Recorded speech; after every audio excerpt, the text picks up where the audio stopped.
This is indeed a historic and a path-breaking visit. And I use these terminologies by fully looking into them. You will see both on the substantive side and on the ceremonial side that it will be historic. As you are aware that this will be the third leader from independent India, that is in the last 75 years, who has been invited by the President to be the state guest. And that has many ingredients, including a formal ceremonial welcome at the White House.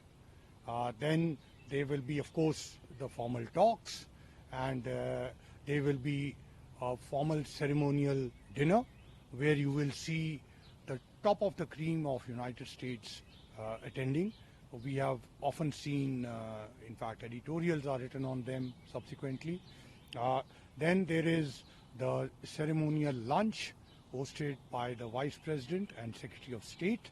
And of course, there is going to be the joint session of Congress, which Prime Minister will be addressing. There are three aspects of this which are very important.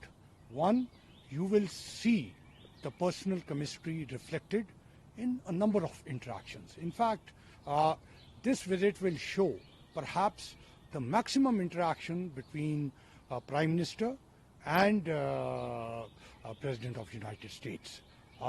Number two, you will see that the next level of the partnership will be visible. Thirdly, if I may add that the global good, and as Prime Minister Modi has often described that this is a partnership for global good, that will also be very clearly visible. I'm going to avoid getting into specifics, but there are 5 broad areas which will be clearly covered.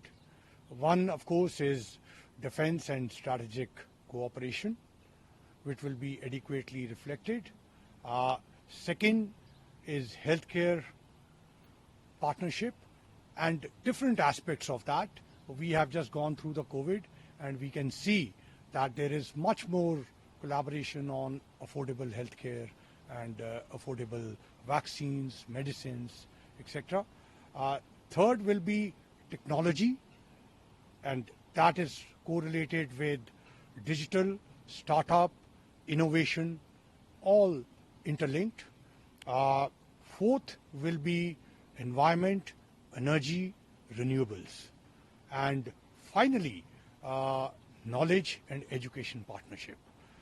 Again, which is a very, very critical area, and it also gets reflected in skill development, which is an important objective of the Prime Minister, and number of schemes are being implemented in India.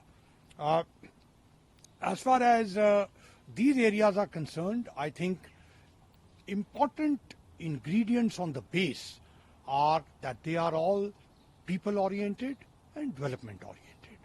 And also, trust and confidence are important aspects of each one of them. And then they are targeted for global good, as I mentioned earlier. And the underlying aspect is that there is going to be much more strategic understanding between the two sides.